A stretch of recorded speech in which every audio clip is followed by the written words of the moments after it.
Hey folks, this video marks the 1-year anniversary. Sleazy's Garage's first YouTube video. I'm going to do an old school voiceover over the progress that we've made in the last year. I'm kind of a numbers geek, so I've also kind of been doing some experimentation with the channel over the last year, and I'd like to share my totally unscientific findings. I'll give a quick backstory to the channel, where I want to go with it, and how much money I've made from creating content for YouTube over the last year. Sorry ahead of time, this video will be a lot of talking and not a lot of actual car stuff. Alright, so just a quick backstory. As you know, if you watched my videos, I bought this car back in high school, drove it around for a bit, eventually blew a head gasket, and it was put up in the garage for a while. So times got a bit tough and I parted it out, a lot of the mods and actually the engine. The car sat for a while my life went in a completely different direction. I went to college, got married, moved to Brooklyn, then we moved upstate New York. So the first video kind of picks up about 18 years after I had last driven the car. Didn't actually publish the video until 2 years after that, but now at that point in my life, I had some money saved up, work on a hobby, and I had the car towed up from my parents' house.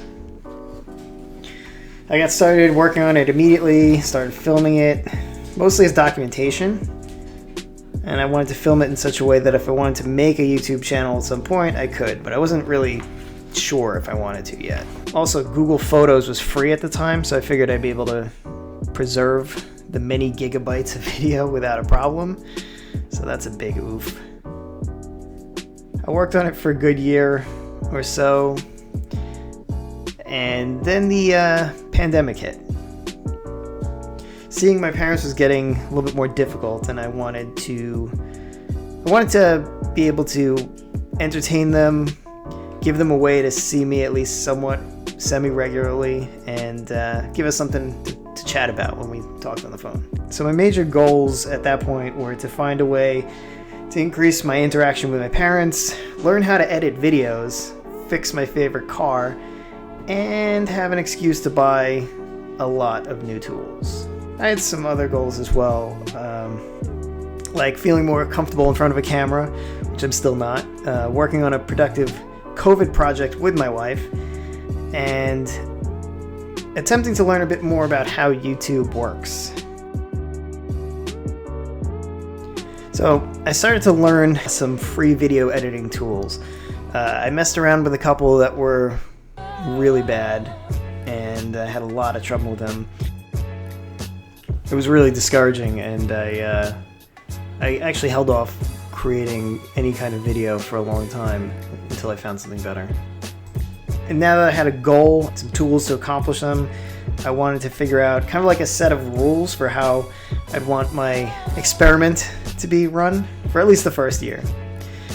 Rule number 1 was to avoid clickbait. Like you, I hate clickbait. I totally understand that it's rewarded in the YouTube algorithm, but I wanted to keep the titles of my video very specific to the content within them, and kind of actually almost procedural in their generation. Rule number 2, I wasn't going to nag about subscribing or any kind of interaction at all. I don't have anything against it, but I was curious to see how much it helped. And I can't really give a frame of reference for if it does or not, because I spent a year avoiding it as much as possible. There was a couple points in the videos where I did slip in a subscribe here or there message. Rule number 3, I also really wanted to focus on the channel being more documentary than a vlog. Again, YouTube seems to reward vlog-based content, and I wanted to keep the focus way more on the vehicles and the projects. Going forward, I do plan to relax those rules a little bit. I think I'm kind of done experimenting. I still hate clickbait, so I'm probably going to stick to that one. I want to redo my in-video titling, intros and outros and stuff like that, so you might see a little bit more creativity in that regard, and you might see more interaction requests. There may be more vloggy type videos, but I don't really have anything planned besides this one.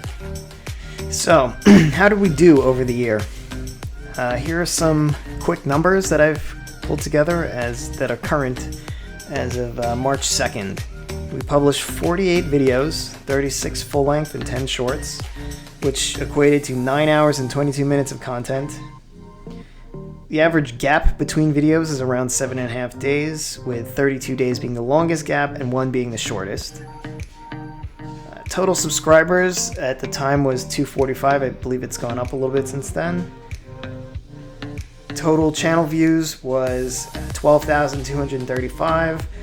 My most viewed video, my most viewed full-length video was the smooth fender apron installation with 1,035 views. My most viewed short video was the mouse in my truck with 1,329 views and almost 55 likes. So, total estimated cost of $6,306 in parts, tools, and other things so far. Not all of those parts are installed. It's taken me 3 months to not even finish one axle. Let's see where we're at with that. Okay, how is that even supposed to go on there? An average cost of $134.17 per video. Okay, and the total ad revenue is $0. My channel is unmonetized, even though some of you may have seen ads on the videos. Totally cool. It's a brand new channel, and I'm not really doing this for any kind of ad revenue. So a quick note on all the shorts. I actually have a lot of fun making them. Often while I'm filming an episode, it's really cool to just have like some extra footage that you can kind of wrap up into a short. They're fun, and you get to kind of spread out to kind of like a wider audience with them. So highly recommend it to smaller channels. Alright, so wrapping this up, if you'll allow me a quick second just to express some gratitude, I have some folks I'd like to thank. First, my father-in-law, an old school gearhead who loves to help out on the project. He graciously donates his time to come and help me with very difficult things. Mike from Revlane, another fellow gearhead friend who pointed me in the right direction for video editing software. Special thanks to Nick, who's been an ardent supporter and possibly an executive producer at some point.